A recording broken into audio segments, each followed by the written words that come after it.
Welcome to episode 76 of On My Studio Table. I've had an amazing week. Since my last video, I took part in a wonderful makers market. The venue was the old courthouse. We were in 3 rooms and there was a wonderful combination of different makers showcased in those 3 rooms. Many of them were local to the area. I'm probably just outside the area, but only about 1.5 hours drive away. And it was just lovely to be a part of such an exciting and wonderful combination of people. It was so inspiring. And the people that organised it also were just so supportive and so caring and wouldn't say no to anything that you asked of them, within reason, of course, but just very, very supportive. There was a live band as well, and one of the lovely things that happened was that Ian knew the band members and he had played with them before, and so he was able to play his banjo along with the band. And because Ian wasn't able to play when he was not well, it's just so lovely to see him playing again. He just didn't have the strength in his hands for several months. And for a man who has played music since he was young, that was not a very pleasant thing for him. I also wanted again to say thank you for the wonderful comments that you've given to encourage him. Much, much appreciated. So I'm going to share some footage with you about the market, some of the different stalls that were there, also some of the things that I bought, because I thought I will do my Christmas shopping while I'm here. I do like to buy handmade for presents for people, whether it's Christmas or birthdays, or make something myself. But I do like to support other artists, and there were some beautiful things, and how could I resist? You'll understand when I show you what I got. I did very, very well at the market. I am now very low in stock, so it means that I'm going to be quite busy doing dyeing and stitching and so on to be able to fill up the online shop again. But I'm just so appreciative. People were so positive in their comments about what I do. And since it was my first time at this particular market, it was really exciting and interesting to know that people liked what I do. In the time since I've been back, we got back fairly late on Sunday. First of all, I had to recuperate because it was pretty tiring. But after that, I caught up on a lot of the things that had to go on the back burner while I was preparing for the market. So I'm going to catch you up on the Coverlet of Comfort, also my circle projects that I'm doing for my journal. Both of those are with Catherine Chambers of Catherian Cloth Tales and Lisbeth Dane of Dragenkunst.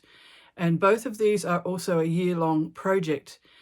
It's getting close to the end of the year, so it's really exciting to see things heading for completion. I was actually 3 or 4 weeks behind with my Circle Project journal, so I've done 3. There's another one that has come out this morning, but I haven't seen it yet, and I'll do that before the next video. Behind me, I have the Coverlet of Comfort, not all assembled. For example, hanging in front is the October section, which I did complete while we were away and since. And if you remember, I've put a kind of a veil of translucent tea-dyed silk over the top, and I'll show you that in more detail in a moment. I've also prepared the next piece. This is for the border, and it's not the full border. So I need to do another section below where the camera shot ends to join onto this piece. And I have laid that out also, ready for stitching.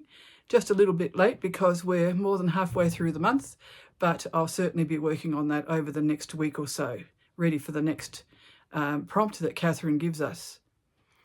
I'm also thrilled to say that the Red for Courage squares are still coming in. 2 more have come in this week, so I will share them with you also. We were a little bit early when we arrived for setup on Friday for the market, so we spent some time in a beautiful garden on the foreshore in Swansea overlooking the sea, and I took some photos of those surroundings also, which I'm going to share with you now.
For the November section of the Coverlet of Comfort with Catherine Chambers, the idea is to do some collage of fabrics over the top of a background. So I've used some vintage linen. This was a table runner. It is quite fragile and I had to be careful when I was tearing it to size, but it's all going to be invisibly basted and then it will be embroidered. So even if it disintegrates totally in future years, it won't matter because there's lots of stitching to hold the rest of it together by the time I'm finished. I've used scraps left over from the rest of the coverlet and also some other scraps which I thought would fit in. Mostly they're cotton. This is a cotton interlock over here, but I have some silk as well, such as this piece here and this piece here.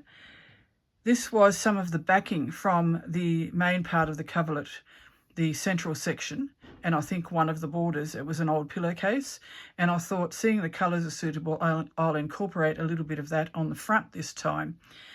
I've also used a bit of lace. This has appeared from time to time in various parts of the coverlet also. Here we have some linen, which is left over from a dress I made for my granddaughter when she was 8, and she's now 16. And that's another piece there. So that's very special to me. These two fabrics are Japanese fabrics, which I also used more in the central part of the coverlet. And then these are pages from a book that somebody gave me, a cloth book, one there and one up here and one out of sight down here.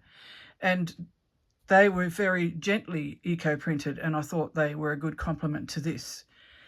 I've actually dismantled it and I've been using the fabric of it. So it's been reinvented, really. This is some interesting cotton which has a kind of a pin tuck in it, and I've used the wrong side here and here. So it just gives an interesting texture.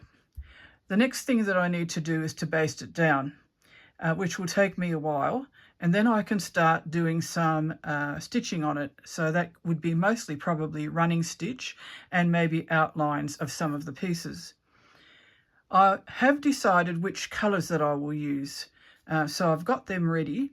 I've got a mixture of pearl cotton, some sashiko thread, and a couple of stranded embroidery floss threads as well.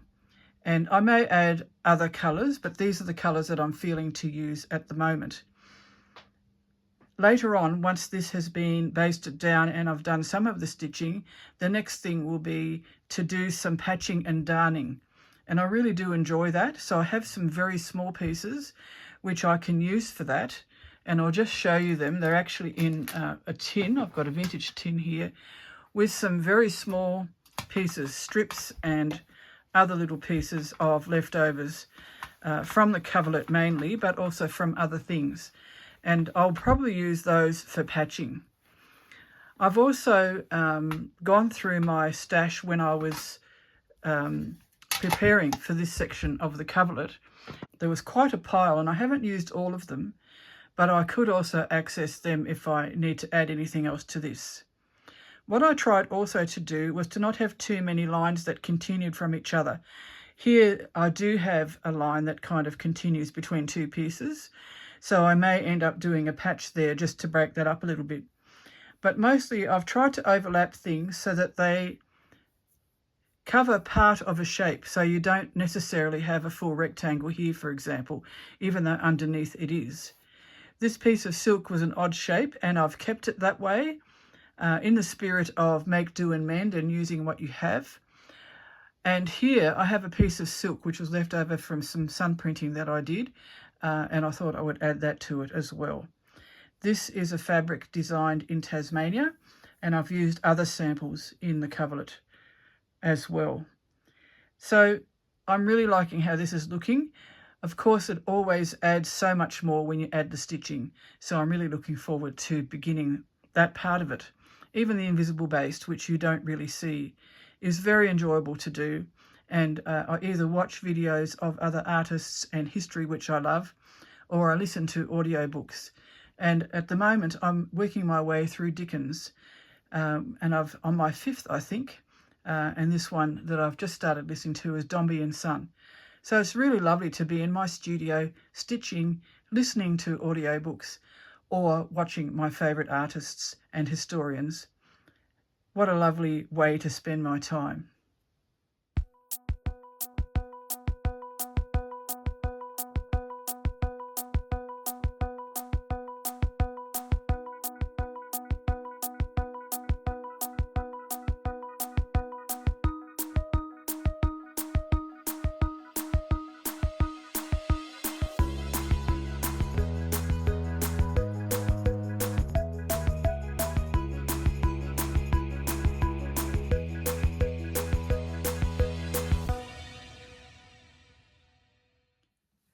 This section of the coverlet is the finished October piece, and it was themed along the lines of fragments of time and fragments of memory, which is why we did the squares in a grid or mosaic type pattern.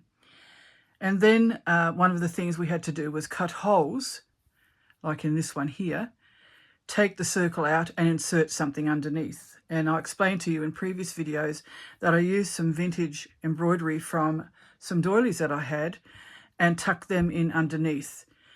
I recycled the circles that I cut out and used them on other squares, and I think that gives a really good continuity to the whole piece. Just to revise also, I used some of my own embroidery from when I was a child, from when I was aged about 11 or 12, which was very worn, and it was lovely to use that in this, especially because it was about time and memory. We did some whipped running stitch that was also supposed to be threaded after that, so a third thread would be going through this, but I decided to just stick to the two. And when we came to the stage of a veil over some of our memories, or having some of our memories being a bit hazy, I used a bit of tea-dyed silk gauze. It's very fine, and if my fingers are a bit rough, it actually sticks to my fingers and even tears, so I had to be really careful. But yes, it was just lovely to drape this down, and then I just invisibly basted the edges and left some folds. And to make the folds more defined, I flipped the whole thing over and ironed it from the back, and that meant that these were creased because of the heat coming through from the back. And then the creases inspired my stitching. In my video before the last one, so the one before my last video, I did show some of this done, and I explained that I had planned to use seed stitch, but then once I started, it didn't seem to suit it. So I ended up doing some cross stitch, some running stitch, and some French knots. And I just did that fairly randomly all over the whole piece of silk as it draped down the front. I feel that this is finished now. And once I've done the next part of the border on the side, I'll join them together, and then I'll join them to the main part of the coverlet. Having said that, I haven't attached the previous piece to the top of the coverlet yet, so I'll have to do that first. But I just wanted to be sure that the arrangement and the colours and so on were what I wanted, and I think I'm happy, so I can start assembling it as soon as I've done the next bit.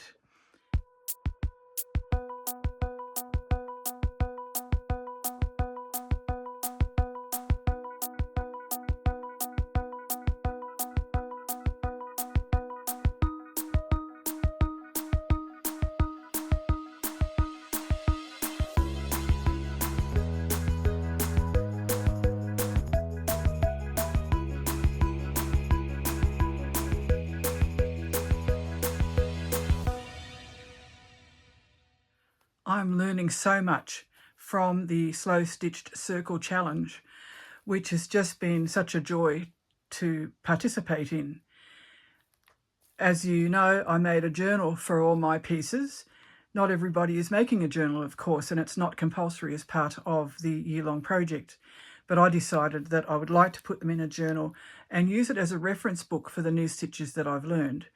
Some of them were not new stitches to me. Some of them were new ways to use stitches that I knew.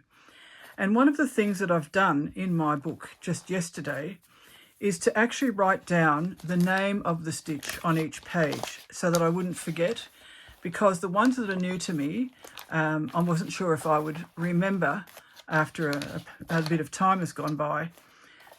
So some of them, of course, were easy, such as running stitch. But even that, you know, using it vertically like that and then using just normal straight stitches up the sides made it a bit different.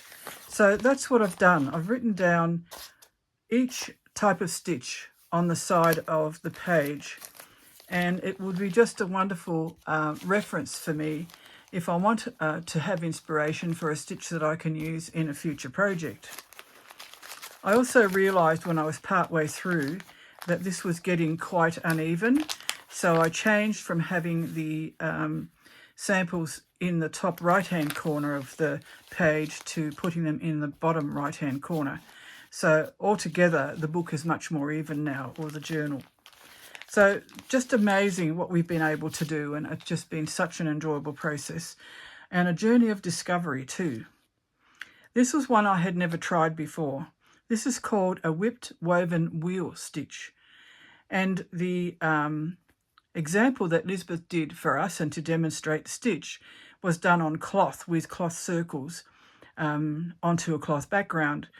But because I'd used paper on this side, I thought I would use paper again on this side, and it was actually quite easy to work onto a paper background and paper circles. All I did was mark the points that I needed to get my needle through on the back of each disc, and then pre-punch the hole so I had something to stitch into. So I did different amounts of holes on different circles, and there are 3 different sizes of circles here as well. This one has 8 spokes, and this one, and also that one. This one has 6, and this one has 12.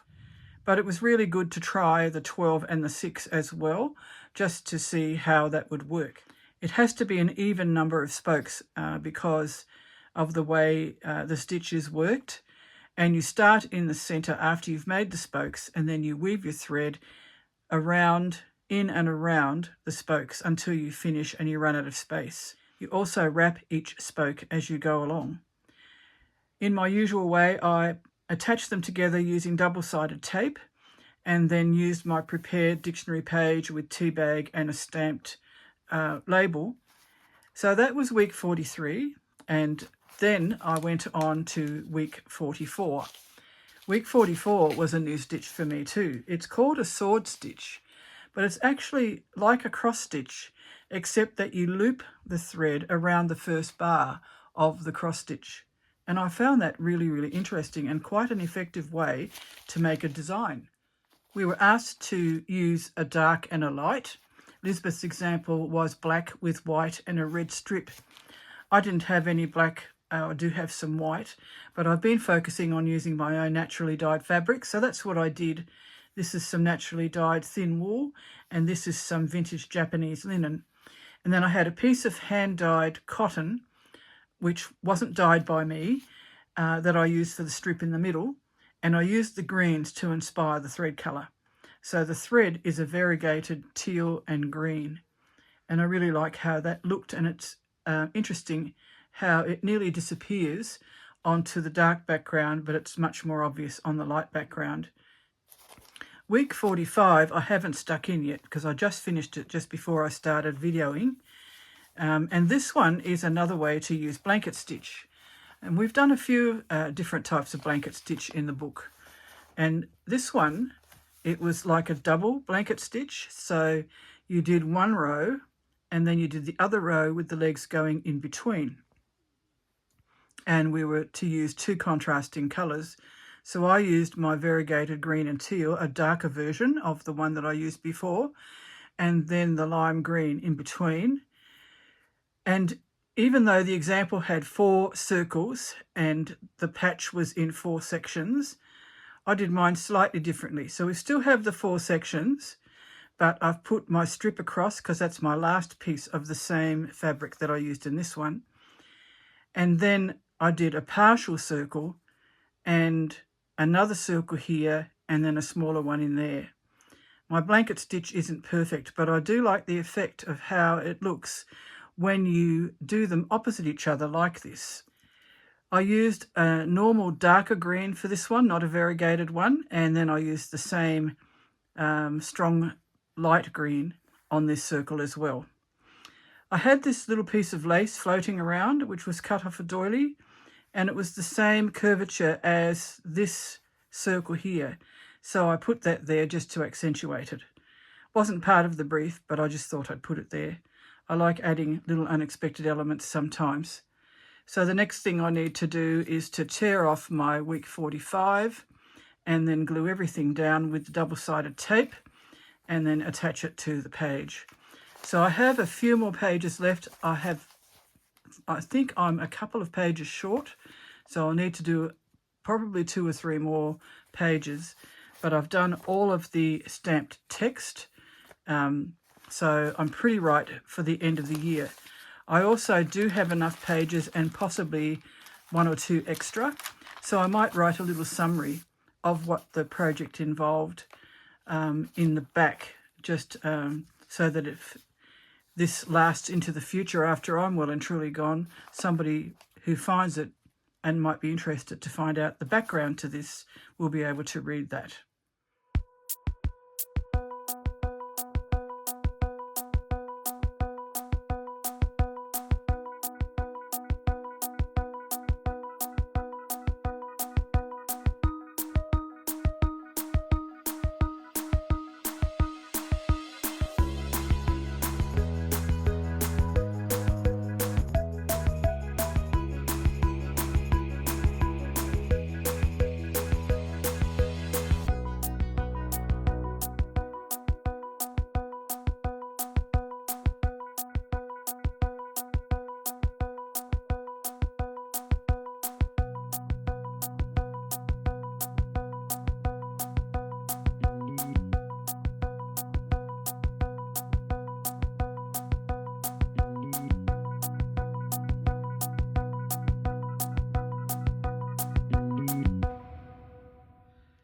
These are the 2 Red for Courage squares that arrived in the mail this week. This one came inside a beautiful card with a lovely drawing on the front and a lovely square with red stitching and red fabric, and it really does look very vibrant. And I love the stitches that we used here too. And I had a lovely letter also, and this was from Lois Kirkwood. So thank you so much, Lois. This will be a really beautiful part of the Red for Courage scroll. This has come all the way from Pennsylvania in the USA. And it's just been wonderful how this project has brought together people from all over the world. It's just been amazing. The next one is also a lovely square with some really lovely detail on it and what looks like possibly eco-dyed or printed fabric here. Some beautiful embroidery and some running stitch on another piece of naturally dyed fabric, and I think this is all part of the same piece. And this one looks as though it might have been rusted. And there's a little bit of weaving there, a feather stitch with beads and beads on this flower here. Just so lovely. I'm sorry, but I can't read your name, but thank you so much for this beautiful square. And this came from Cromer in New South Wales. So 2 more beautiful squares to add to the Red for Courage project.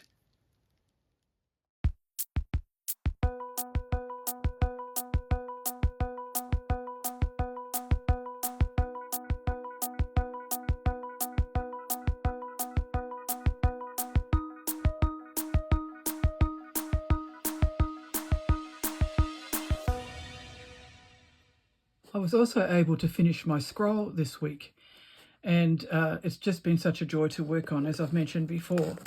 So if I just take it out, at first glance it doesn't look any different, mainly because I had already done the first section of the scroll. But I've gone right through and carried all the motifs and embroidery stitches to the end of the scroll, and it just feels like it's finished. So I'll just undo it.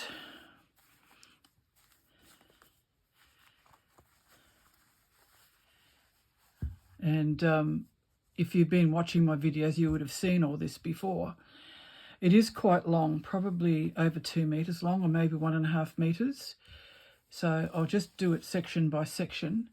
And you can see that I've used found objects, and some stitches appear over and over again. The cross stitch on or the couching, the circles, the fabric circles, and also the blanket stitch circles, feather stitch, and then occasionally I'll do something a bit different in response to what's there. For example, this bottle cap, squashed bottle cap, I use pistol stitch and running stitch and so on. But there's running stitch right throughout the whole piece. There are fly stitches right throughout the whole piece, and found objects here and there. I think some stab stitches or straight stitches as well. And some of these kind of symbolize plant life. And the whole scroll reminds me of a journey or a pathway. And a couple of videos ago, I asked for some ideas on what to call this scroll because I'm not sure what to call it. And there were a few really good suggestions. And the one that I've come up with, or the one that I've chosen, is Wanderlust. And I'll just pop the name on the screen of the person who suggested it. Thank you so much. It was a really good name and I couldn't think of a better word. So this is going to be called Wanderlust, and thank you so much for your suggestion. This little chain, which I thought might have been a baby's bracelet, someone suggested also that it could be from Lucky Charm, like a hare's foot or something. So I'm not sure what it is, but it is the right size to fit around a very small wrist, such as a baby's wrist. So I'm still not sure about that. There's a button that I've added.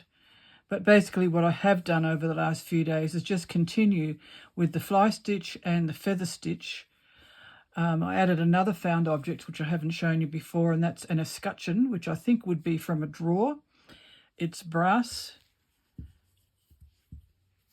And I think I added another blanket stitch circle too. I think that one's the extra one that I've put in. So it was really more of the same right from the beginning, and I've just repeated it in different spots relating to this continuous couching that's gone through through the whole piece. I have now attached it to the scroll as well, just with a very small stitch by folding the edge under and stitching it to the main part of the scroll, and added my label as well, which is inside when you roll it up. So very pleased with how this has turned out. It's been a lovely process to work on this, and it certainly won't be the last scroll that I ever do, because I just seem to do these on a regular basis in different formats and just enjoy it so much. It's a lovely expressive way to work, and it's a great way to use up small pieces of fabric, leftover threads, and so on. My plan is to just store this away now. It's not going to be for sale just yet. I'd like to enter it in an exhibition or two. So I'll just roll it up and I'll put it back in the box, and it will be safe until it's needed. And I guess you could say it's also a book without words. A scroll is an early form of book, and it's a visual book rather than one with words. And I think sometimes visual images are more expressive than words, because sometimes we just can't find the words, can we?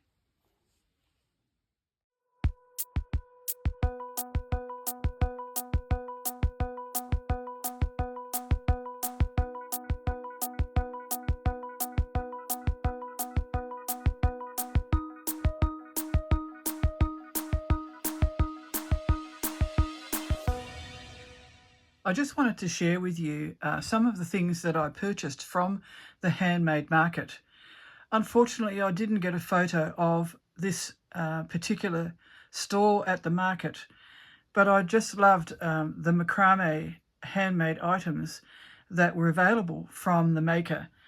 And I bought this one, it's a small one. She had larger ones for sale as well as other gifts like key rings and so on.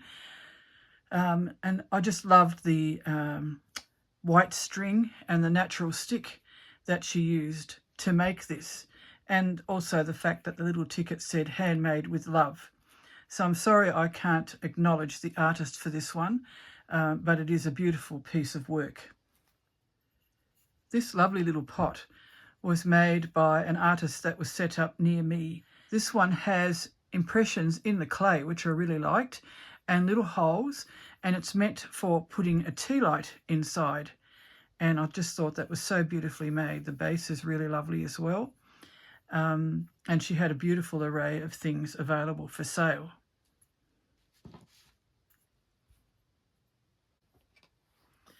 This was a store which mainly had hand-painted Christmas decorations in various colours.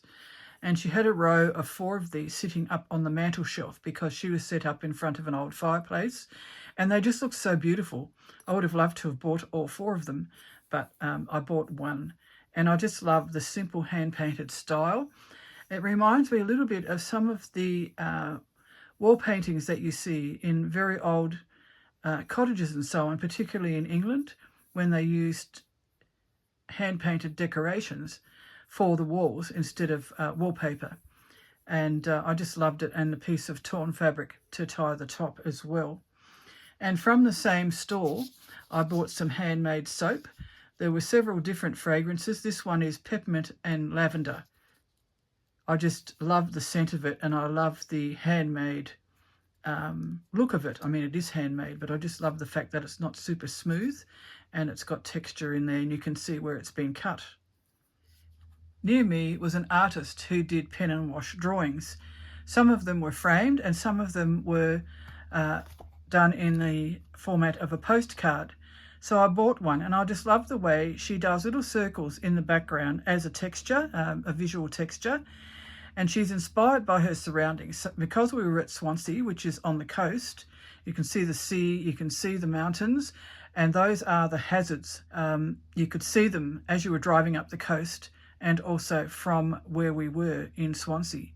And then she's done a sky a bit like dawn or a sunset, and then a stylised image of the waves and the sand and the plants that grow in the dunes. In one of the other rooms was an artist who did beautiful cards, and these are all based on her own drawings. She said that she doesn't do this type of card anymore, but I just love them. They've had drawings of different things that you eat, mainly vegetables, and on the back was a recipe. So this one is for Egyptian beetroot dip, and I just think it sounds delicious. And then the garlic one has a recipe for a roasted garlic and potato soup. So even if I give these away, I think I'm going to have to take a copy of the recipes because I really would love to try them. But I just love the drawing, the beautiful, beautiful drawings, and just the way it's all been laid out. Really love that. In the same room, there was a whole display of birds made out of found and foraged materials. This little bird was made from bits that were found on the beach by the look of it, and some beautiful vegetation here, and then a nest, which may be a purchased nest, but just suits this so well. And I just loved how it was put together. A little bit of wood for the beak, and I think screws for the eyes, which is a very simple design. And some of the others were bigger than this, and they had metal legs and bits of wood from the shed or driftwood from the seashore, and beautifully put together. No two were the same. But I did fall in love with this cute little bird. I really love the ceramics that were on display as well. This one is handmade, as you can see, and I love the irregular edge on it, and I love the way that different patterns were impressed into the clay when it was still damp. I just thought this was a lovely piece, and it's just got the bisque-fired clay on the back, but with a glaze on the inside. Beautiful bowl. And even though I have bought all of these for presents, it is very tempting to keep them, I must say. Another item that I purchased was another ceramic piece, and this one had leaves from the potter's garden impressed into the clay. So we have sage leaves, and she did tell me what the other ones were, but I did recognise the sage leaves straight away. And again, this is hand built. I love the green glaze, and it's got little feet on the bottom and holes.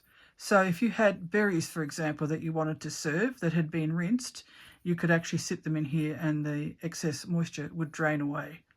Really love that. I had a lovely conversation, several conversations actually, with the maker of this bag. He had a beautiful display of different bags that he'd made, and they were made in the Japanese style. And I loved the colours that he used. There were a lot of blues, of course, and accents of red, as this one has.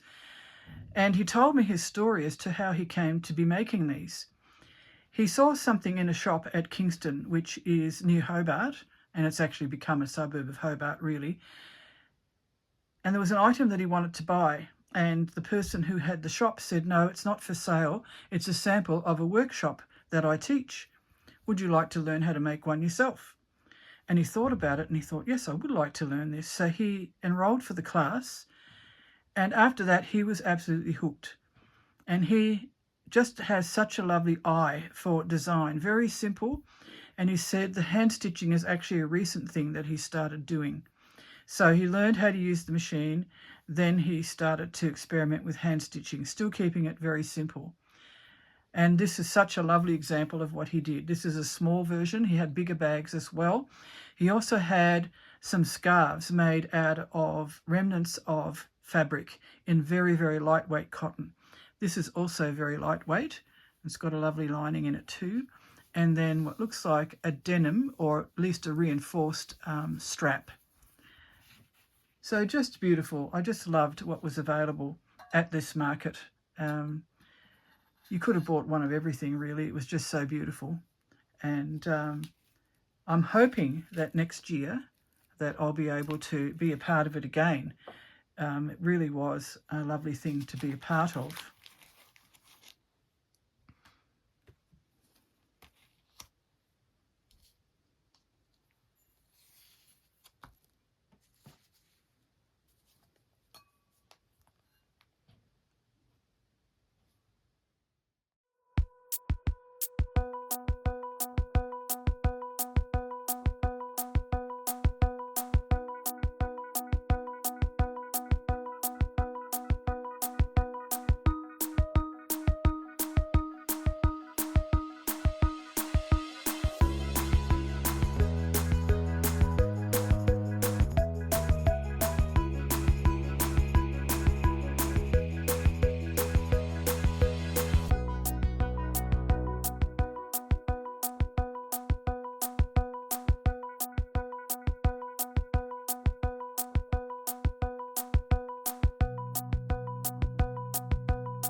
Just to close this week's video, I just wanted to remind you about the Words project, which is coming up for 2026. This is the first time that I've ever hosted a year-long project. This will be a weekly project, only a 5-inch square with a single word prompt for you to be inspired by.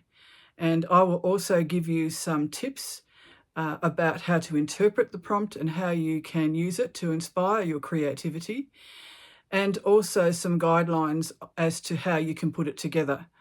What I don't want to do is cause you to feel burdened or overwhelmed, so we're going to keep things very simple. I will choose a random word out of 52 that I've prepared and pull it out of the pot, and we will do it for that week, and hopefully we'll be able to encourage and inspire each other as well while we do this.